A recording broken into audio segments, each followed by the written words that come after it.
만나서 반갑습니다. 네, 1교구 수요 기도회를 온라인으로 또는 이렇게 삶의 터전에서 드리고 계신 모든 성도님들 뿐만 아니라 우리 주님의 교회 성도님들 이렇게 온라인으로 또 만날 수 있게 되어서 매우 기쁘게 생각을 합니다. 제가 하나님에 대해서 좋아하는 단어 두 가지가 있는데요, 다른 것이 아니라 하나님은 언제 어디서나 함께 동행하시는 분이십니다 라고 하는 단어이고, 두 번째는 하나님은 우리의 피난처가 되어주십니다 라고 하는 이 단어를 제일 좋아합니다. 하나님은 나와 동행하시고 나의 피난처가 되어주신다. 언제부터인가 이 두 단어를 듣게 되면 왠지 모를 힘이 나게 되고, 또 왠지 모를 두려움 같은 것들에서 벗어나는 것을 종종 경험해서 그런지 더욱 시간이 지나면 지날수록, 비록 긴 시간을 살아온 세월은 아니지만 시간이 지나면 지날수록 이 두 단어가 큰 위안이 되고 위로가 되는 것을 종종 경험하고 있습니다. 그런데도 가끔 스스로에게 이런 질문을 하곤 합니다. 하나님이 계신가? 하나님이 계시다면 어디 계실까라는 이런 정말 초보적인, 그리고 어린 아이들이 할 법한 그런 질문을 스스로에게 던져보기도 합니다. 박완서 씨가 쓴 한 말씀만 하소서라는 그 책을 저는 무척이나 좋아합니다. 3번을 읽고 또 3번을 잃어버려서 지난 금요일에 다시 구입을 해서 처음부터 끝까지 쭉 읽어보았습니다. 그 책 내용 중에 이런 내용이 등장합니다. 저녁 무렵 노순자 씨로부터 전화를 받았다. 아들을 잃고 나서 처음 듣는 그의 목소리에 나는 울음부터 치밀었다. 내 아들 자라나는 걸 어려서부터 지켜보았고, 그 또한 외아들을 기르고 있으니 내 비통을 헤아리는 마음도 남다르다는 걸 알기 때문에 더욱 복받치는 통곡을 참을 수가 없었다. 몇 마디 하다가 그냥 끊었다. 울음과 함께 온종일 살얼음판을 밟듯이 참아대던 포악과 물음이 복받쳤다. 내 아들의 죽음의 의미는 뭘까? 죽음 후에도 만남이 있을까? 그의 죽음은 과연 피할 수 없는 운명이었을까? 신이 있기나 있는 것일까? 인간의 기도나 선행과는 상관없이 인간으로 하여금 한 치 앞도 못 내다보게 눈을 가려놓고 그 운명을 마음대로 희롱하는 신이라면 있으나 마나 아닐까? 박완서의 작품은 특별히 한 말씀만 하소서에서 그가 직접 겪었던 고통을 갖고 하나님에 대해서 끊임없이 번뇌하고 절망 가운데서 하나님께 질문하는 그러한 수필과 같은 이야기가 잘 적혀져 있습니다. 이에 대해서 김영민 작가는 박완서 이 작품이 유니크하면서도 큰 작가다라고 평가를 합니다. 그도 그럴 것이, 그는 감성이 곧 역량으로 드러나서 조절과 조율의 글쓰기를 통해서 경지에 달아났다고 평가하고 있기 때문입니다. 다시 말해서 감정 조절의 글쓰기가 경지에 이르렀다, 그렇게 평가하고 있는 것이죠. 박완서 씨는 남편을 잃어버리고 얼마 되지 않아서 26개월 된 아들을 떠나보내야만 했습니다. 그 사건에 대해서 한 말씀도 하지 않는 신에 대해서 부르짖으며 슬픔의 절규를 해갑니다. 신이 과연 존재하는가? 하나님에 대한 끊임없는 질문 가운데 아무 말씀이 없는 하나님에 대해서 원망하고 절규한 몸부림 속에서 스스로가 끼니 때마다 배고픔에 밥을 먹고 싶어하는 자신의 육신을 바라보며 하염없는 슬픔과 육신에 대한 배신감을 갖기까지 합니다. 그래서 짐승과 사람이 다르지 않다라고 고백까지 합니다. 인간의 의지가 꺾이고 저마다 각기 다른 일로 낙심할 때, 그때 가장 바라는 것이 있다면 그것이 무엇일까요? 바로 하나님께서 도와주시는 것이고, 그분의 계획을 조금이라도 듣기 원하는 것이고, 아니면 오늘 박완서 씨가 말하고 있는 것처럼 한 말씀만이라도 듣기를 원하는 것이 인간의 본성이겠죠. 그런데 바로 그러한 상황 가운데서 인간이 신을 찾는 이유가 또한 있지 않을까 생각이 들었습니다. 성경의 인물들은 모두 하나님을 위기 때마다 잘 찾습니다. 그 중에서도 위기를 많이 닥치고 하나님을 잘 찾을 법한 위인이 있습니다. 그렇다면 그 위인은 누구일 거라고 여러분은 생각하십니까? 하나님을 많은 사람들이 찾고 있고 구약 성경에서도 하나님에 대해서 끊임없이 하나님 도와달라고 간구하는데 어떤 위인이 가장 많이 하나님을 찾았을까요? 저는 이 생각을 하면서 사람들이 다윗에 대해서 많이 이야기하고 듣는 것을 눈여겨보았습니다.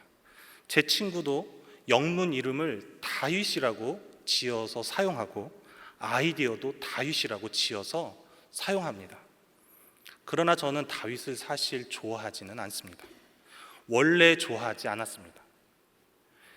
다윗은 이새의 막내 아들이고 원래 양을 치던 목동이었습니다. 그런 그에게 사무엘이 등장하면서 인생이 파노라마같이 변하기 시작하는데 다윗이 골리앗을 죽이고 사울의 사위가 되고 이렇게 승승장구해 가는 것 같이 보이지만 그의 인생은 도망자로 전락해버립니다. 사울로부터 죽음의 위기에 이르기까지 수많은 세월을 보내고서야 비로소 왕이 됩니다. 그렇기 때문에 저는 그런 다윗이 별로 좋지 않았습니다. 승승장구만 해야 좋은 것이지 승승장구하다가 다시 나락으로 떨어지고 다시 또 왕이 되었는데 어떤 위기가 찾아옵니까? 그에게 찾아온 것은 자신의 측근으로부터 강압을 요구받게 됩니다. 요압의 강압이 있었죠.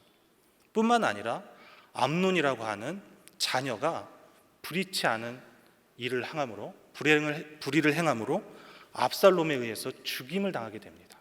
그뿐입니까? 압살롬부터 반역을 받게 되는데 백주대낮에 행하지 말아야 할 일을 행함으로 다윗이 위급함 가운데 처하게 됩니다. 그뿐이었을까요? 수없이 많은 반란과 반역이 일어나고 그의 인생 마지막에 아도니아와 솔로몬이 또 왕권을 놓고 싸우게 됩니다. 그가 그렇게 존경받는 왕일지는 몰라도 권력 다툼과 피로 얼룩진 그의 인생, 제가 만약 다윗이었다면 왕 노릇하기 참 쉽지 않구나, 이걸 뭐하러 내가 했을까, 그런 원망도 했을 법한 생각이 들었습니다. 이스라엘은 오늘 본문에서도 등장하듯이 터 위에 세워진 나라입니다. 이 터는 기초를 의미합니다. 이 기초는 율법과 질서입니다. 여기에 등장하는 율법과 질서는 하나님의 공의를 기본으로 합니다. 그런데 자신의 인생 그리고 자신이 다스리는 나라가 이 터 위에 굳건하게 서가는 것이 아니라 끊임없이 자신의 자식들로 인하여서, 자녀들로 인하여서, 측근들로 인하여서, 자신과 가장 가까운 사람들로 인하여서 절망하게 되고 낙심하기에 이릅니다. 원망과 좌절을 경험해 본 사람은 두 번 다시 그 일을 겪고 싶어 하지 않는 것이 특징입니다. 오히려 그 피할 길이 있다면 피하고 싶어 합니다. 그것이 사람의 마음입니다. 실망하고 절망스러운 마음을 여러분들도 나름대로 경험해 보셨을 겁니다. 직장에 이력서를 넣고 연락을 기다리지만 어떻습니까? 연락이 쉽게 오지 않습니다. 올해가 마지막 직장 생활이라고 생각하면서 은퇴를 준비해야 될 나이가 다가올 때 어떻습니까? 자녀로 인한 아픔, 부모님으로 인한 아픔, 그러한 아픔 뒤에 찾아오는 인생의 허무함, 그리고 인생이 송두리째 뽑아져 버리는 그런 심정에 놓여 있을 때 여러분은 어떻습니까? 목회자도 신학생도 사실 별반 다르지 않습니다. 사역을 시작할 때 모든 것을 내려놓고 주님만 바라보고 그 길을 가겠노라고 다짐하는 우리 신학생들 그리고 목회자들이 많이 있습니다. 하지만 현실이 다르다는 것은 신학교 입학에서 알 수 있는 것이 아니라 바로 전임 사역지, 부목사, 그리고 점점 교회 생활에 익숙해지면서 그것을 경험하게 됩니다. 목회자도 이력서를 쓰고 자기소개서를 쓰고 목회의 비전을 제출하고 교회에 면접을 보게 됩니다. 그렇다고 해서 다 연락을 받는 것은 아닙니다. 연락을 받은 사람만 설레고 기쁩니다. 그것도 잠시뿐입니다. 결국 사역할 수 있는 사람은 선택받은 자만이 그 기쁨을 누리게 됩니다. 그렇다고 해서 늘 절망 가운데 살아갈까요? 그렇지 않습니다. 신학하기 전에 우리 좋아하는 목사님들, 김동호 목사님, 하영조 목사님, 이재철 목사님의 설교를 들으면서 소망 갖고 도전을 갖고 가슴 뛰면서 신학교에 입학을 했었습니다. 그런데 그분들의 이야기를 점점 듣고 그분들의 설교를 들으면 들을수록 우리 안에 쌓여가는 것은 나는 저렇게 되지 못하는데, 나는 이런 사람이 될 수 없는데, 나는 그분들처럼 설교를 잘 하지도 못하는데, 하물며 병 고치는 능력이라도 있어서 쉽게 병을 고쳐주면 존경이라도 받을 텐데 병 고치는 것이 그렇게 쉽지만은 않더라는 거예요. 하나님은 왜 나에게 이러한 특별한 은사를 주지 않았을까? 하나님을 나를 어떻게 쓰시려고 이 자리 가운데 세워놓고 계속해서 낙심하게 하고 절망 가운데 빠져가게 하는가? 한 목회자의 일기입니다. 나는 목회의 상황을 정리하며 목사로서의 이력과 장점을 한 줄씩 써내려갔다. 한 줄 한 줄을 정성 들여 써내려간 이력서와 자기소개서, 그리고 목회 비전, 그리고 그 뒤에 따라오는 것은 교회에서 자신에 대한 청빙을 하지 않겠다라고 하는 소식이었다. 이 소식을 듣고 가슴이 철렁했다. 가장 먼저 떠오른 건 다름 아닌 가족이었다. 가족의 얼굴을 어떻게 볼 수 있을까? 그리고 하나님에 대한 원망이 찾아왔다. 내가 어떻게 주의 길을 가게 되었는지 누구보다 그분은 잘 알고 있다. 내가 걷고 있는 길이 결코 쉬운 길이 아니고 쉽게 갈 생각도 없었지만 그렇다고 매번 이런 결과만을 받고 집에 가는 것이 쉽지만은 않았다. 하지만 내일은 다시 시작해 볼 수 있는 희망이 나에게도 조금이라도 남아 있었으면 좋겠다. 목회자로 누구보다 최선과 성실을 다해서 살아가고 있는 사람은 아마 각자 본인일 거라고 생각을 합니다. 그런데 다 같은 잣대와 기준을 세워 맞춰주길 원하는 것을 아는 순간 하염없는 절망과 낙심 가운데 빠져들어가게 됩니다. 그나마 다행인 것은 끝에 고백하고 있는 것처럼 내가 믿는 하나님이 계심으로 다시 시작해 볼 수 있는 희망이 있다는 것입니다. 세상 사람들과 그리스도인이 위기를 대하는 자세가 여기서부터 달라지기 시작합니다. 그리스도인은 위기가 닥치고 낙심하고 절망하지만 그 끝에 하나님께 피하며 그곳에서부터 다시 시작하려고 한다는 것이죠. 다윗도 마찬가지입니다. 압살롬의 반역을 견디고 난 후에 다윗에겐 왕권을 유지했다는 기쁨보다 오히려 그를 억누르며 조롱하는 말들이 더 많았을 것입니다. 오늘 시편 11편의 배경이 되는 것은 압살롬의 반역이 끝나고 난 후라고 볼 수가 있겠습니다. 여러분, 압살롬이 반역했다고, 자신의 자식이 반역했다고 죽음까지 목격한 아버지가 어떻게 그 정신이 온전할 수가 있겠습니까? 자식을 죽인 사람, 자식을 죽도록 내버려둔 사람, 암놈도 죽고 압살롬도 죽고 저주받은 인생, 그것이 어쩌면 다윗의 인생일지 모르겠습니다. 모든 것은 다시 시작할 수 있지만 생명이 끝나면 어떻게 되돌릴 수 있단 말인가? 수많은 시간들이 지나간 것을 다윗은 되뇌어 보았을 것입니다. 압살롬이 죽음 가운데서 다윗이 가장 먼저 생각했던 것이 무엇일까요? 저는 사울에게서 도망치며 목숨을 연명하던 그 시간, 그 첫 번째 시간을 아마 다윗이 생각해 보지 않았을까 생각이 들었습니다. 다윗은 사울에게서 도망치면서 늘 끊임없이 하나님을 찾았습니다. 그리고 오늘 압살롬의 반역을 마치고 자신의 자녀가 죽는 그 죽음 앞에서 또다시 하나님을 찾으며 이렇게 고백합니다. 내가 주께 피하였다. 주께 피한다는 것, 무엇을 말할까요? 하나님이 나의 피난처 되신다라고 하는 것을 말씀합니다. 주께 피한다는 것은 주의 날개 아래, 보호 아래 있음을 말합니다. 하나님이 쉼과 평안을 주시는 분, 안식처를 주시는 분, 그 하나님을 다윗은 생각했을 것입니다. 그렇다면 어떻게 그 위기 가운데서, 절망 가운데서 다윗이 주를 다시 생각하고 찾을 수 있었을까요? 바로 하나님은 의로움을 좋아하시기 때문입니다. 다윗은 그것을 너무도 잘 알고 있었습니다. 또 하나님이 눈동자처럼 자신을 지켜보고 있음을 다윗은 믿고 있었습니다. 그리고 세 번째로 자신과 이웃에게 용서를 통한 찬양의 능력을 그가 평소에 겸비해 왔기 때문입니다. 7절 말씀 제가 봉독해 드리겠습니다. 여호와는 의로운 일을 좋아하시나니 정직한 자는 그의 얼굴을 배우리로다. 여호와는 의로운 일을 좋아하신다. 다윗은 이것이 늘 자신의 삶 가운데 좌우명이었고 고백이었을 것입니다. 땅이 무너지고 기초가 흔들리는 상황에서 의롭다고 한들 여러분 그것이 무슨 소용이 있겠는가 질문할 수도 있겠습니다. 그렇지만 결국 하나님은 그러한 상황에서도 의로운 일을 좋아하신다라고 다윗은 고백하고 있습니다. 하나님이 사실 이 땅을 어떻게 운행하실까? 바로 의와 율법을 통해서 이 땅을 운행하시고 또 인도하신다라고 우리는 그렇게 정의해 볼 수가 있겠습니다. 이것은 다시 말해서 하나님의 의로움입니다.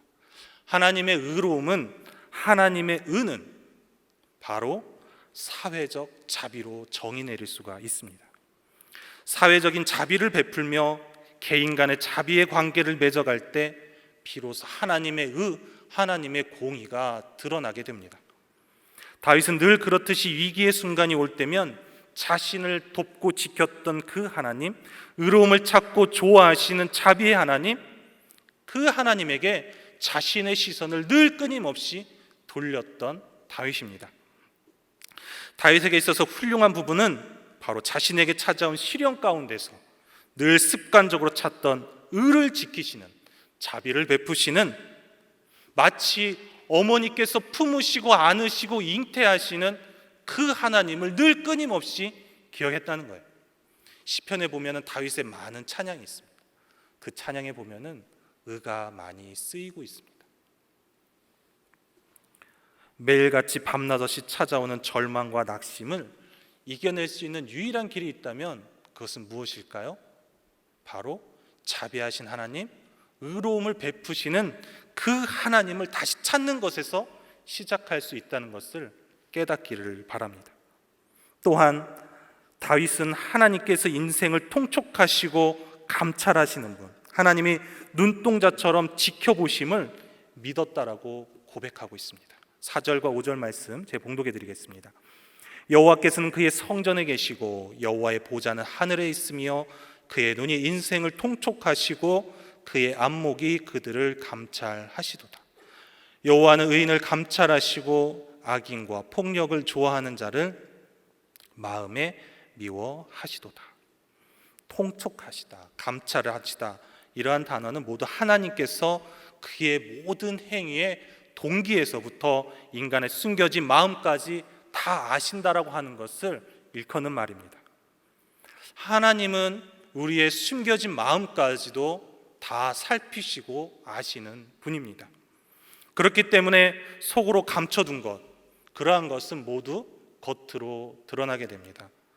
감찰하시는 하나님은 바로 시험하시고 실험하시고 분석하다라는 의미도 갖고 있습니다. 하나님은 불로 연단하듯 우리를 다루시지만 그 모든 것은 누구의 주관 안에 있는가? 바로 하나님의 주권 아래에 있다라는 말입니다. 그것을 다윗을 너무도 잘 알고 있었습니다. 여기 박한서 씨가 쓴 한 말씀만 하소서 한 대목입니다. 그때 나는 몇 날 며칠을 밤이나 낮이나 주님을 찾아 대들고 몸부림쳤었다. 내가 왜 이런 고통을 받아야 하나? 한 말씀만 하시라고 애걸복걸도 해보았다. 그러나 주님은 끝내 아무 말씀도 없으셨다. 하지만 이내 이러한 시간들을 보내고 그녀는 홀로 서기에 이릅니다. 서로 깊이 사랑하고 믿었던 좋은 추억에 도움을 준 사람들, 그들이 없었다면 나 자신의 홀로 서기는 허사에 불과하다. 박완서 씨는 이러한 고백을 하면서 자신의 모든 이야기를 내려놓습니다. 그리고 마지막에 어렴풋하게 보았던, 한 말씀도 하지 않는 그 하나님을 고백했지만 분명하게 그녀가 느꼈던 것은 하나님의 자비하신 숨결을 그 책 마무리에서는 느꼈다라고 고백하고 있습니다. 비록 아무런 대답도 하지 않는 하나님에 대한 원망으로 글쓰기를 시작한 박완서 씨지만 결국 그 소리 없이 애통하며 애걸복걸하는 그 시간에 모든 걸 아시고 품으시는 그 하나님의 자비하심의 숨결을 결국 깨달았고 느꼈다라고 고백하고 있는 것입니다. 그런 하나님께서 우리의 인생을 감찰하시고 통찰하시며 늘 지켜보고 계십니다. 그러한 하나님을 믿고 의지할 때 우리는 비로소 다윗처럼 자신과 이웃에게 용서를 통한 찬양의 능력을 겸비한 그리스도인으로 성장해 갈 수가 있게 됩니다. 우리는 그리스도 안에서 용서의 능력이 얼마나 큰 것인지 그것을 우리는 너무도 잘 알고 있습니다. 그것은 신앙의 무기이기도 하고 또 좌절과 낙심을 이겨낼 수 있는 가장 큰 영적 무기다라고 정의할 수 있겠습니다. 하나님에 대한 믿음은 바로 우리의 죄를, 허물 많은 우리의 존재를 죄가 있는 그대로 수용하시는 하나님에 대한 신뢰가 쌓여가면서 성장해 간다, 그렇게 정의할 수가 있겠습니다. 마태복음 6장 12절, 우리가 너무도 잘 알고 있는 말씀입니다. 우리가 우리에게 죄 지은 자를 사하여 준 것 같이 우리 죄를 사하여 주시옵고. 이 대목에 대해서 스테니 하워스는 주여 기도를 가르쳐 주옵소서에서 이렇게 주석을 하면서 써내려갑니다. 용서를 받아들이는 것은 내가 내 인생 이야기의 유일한 저자가 아니라는 사실을 받아들이는 것이다. 지금 무슨 말입니까? 용서를 받아들이는 것은 내가 내 인생의 이야기의 유일한 저자가 아니라는 거예요. 누가 저자입니까? 바로 하나님입니다. 내 인생 이야기의 유일한 저자는 하나님이시다라는 것이죠. 용서는 능력이 있습니다. 그리고 주에 대한 강렬한 신뢰를 갖게 합니다. 그리고 뿐만 아니라 상대를 변화시키는 능력도 있는 것이 바로 용서의 능력입니다. 용서를 통한 주와 상대에 대한, 하나님과 이웃에 대한 신뢰가 쌓여갈 때 우린 다윗과 같은 고백할 수 있게 될 것입니다. 내가 주께 피하였다. 이런 고백뿐만 아니라 다윗처럼 찬양까지 할 수 있게 되는 것이죠. 여러분, 시편이 주는 가장 큰 은혜는 무엇일까요? 시편은 하나님을 찬양하는 것입니다. 시편이 하나의 일정한 형식과 한 편 한 편이 가지고 있는 개별적인 노래와 찬양만을 담고 있다는 생각은 이미 오래전에 우리에게 들려진 이야기에 불과합니다. 최근 시편을 연구하는 많은 사람들은 시편이 큰 하나의 줄거리로 엮여져 있다라고 말합니다. 에리 쨍어는 시편은 그 자체가 갖고 있는 목적이 온갖 목소리로 야훼 여호와를 찬양하는 것인데 그 안에 인간의 기도와 청원의 기도가 나타나고 그러한 상황 속에서도 시편 146편과 50편에 이르기까지 계속 하나님을 찬양하고 찬양이 계속 삶 속에서 생겨날 수 있도록 하는 것, 그것이 바로 시편이 갖고 있는 능력이자 역량이라고 우리에게 말해주고 있습니다. 사실 시편 11편이 있는 위치를 잘 생각해 보면은, 잘 보시면 시편 10편의 탄원과 12편, 13편의 탄원 사이에서 다윗이 위기를 어떻게 극복하고 탄원 사이에서 하나님을 어떻게 찾고 또 하나님이 어떻게 돕고 있는지 매우 간략하게 우리에게 보여주는 시편이라고 할 수가 있겠습니다. 그래서 시편 11편은 찬양들 사이에 인간이 겪었던 비통한 사건들을 넣어서 그럼에도 하나님을 바라보고 찬양하며 인생의 굴곡이 있다 하더라도, 인생의 좌절이 있다 하더라도, 인생의 낙심이 찾아온다 하더라도 하나님을 의지하며 이겨내라고 말씀합니다. 절망과 위기는 누구에게나 찾아옵니다. 그것을 대하는 삶의 자세는 다른 것이죠. 코로나로 많은 위기를 겪었지만 우리는 잘 이겨낼 것입니다. 그리고 앞으로도 더 잘 이겨낼 것입니다. 하지만 우리가 늘 함께 생각해야 할 것은, 우리가 누구와 함께 어떻게 이 시간들을 채워가며 우리도 다윗처럼 주께 피하며 하나님을 찬양할 것인가, 여기에 있습니다. 아브라함 헛셀은 공허한 공간에 거룩의 은혜를 채워가는 것이 중요한 일이다라고 그렇게 고백하기도 했습니다. 다 같은 공간이 주어져 있습니다. 그리고 누구에게나 다 시간이 주어져 있어서 그 안에서 다 똑같이 살아갑니다. 하지만 우리 그리스도인이 다른 것은, 세상 사람과 우리가 다른 것은 바로 같은 공간 안에서 똑같은 시간을 살아가지만 그 안에 거룩한 시간을 우리는 채워 넣고 있어야 된다라고 하는 거예요. 그것은 바로 하나님께서 주신 그 은혜를 나누면서 하나님께 찬양하면서 위기의 순간에도, 고통의 순간에도, 절망의 순간에도 하나님께 거룩의 시간을 계속해서, 은혜의 시간을 채워 넣는 것, 그것이 바로 세상 사람과 우리가 다른 점이라 할 수가 있겠습니다.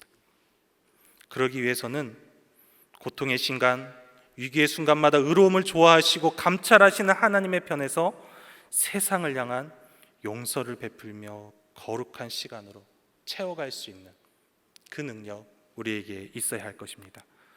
그러면 우리에게 어떤 일이 일어날까요? 우리 7절에 마지막에 고백하고 있는 것처럼 정직한 자는 그 얼굴을 배우리로다.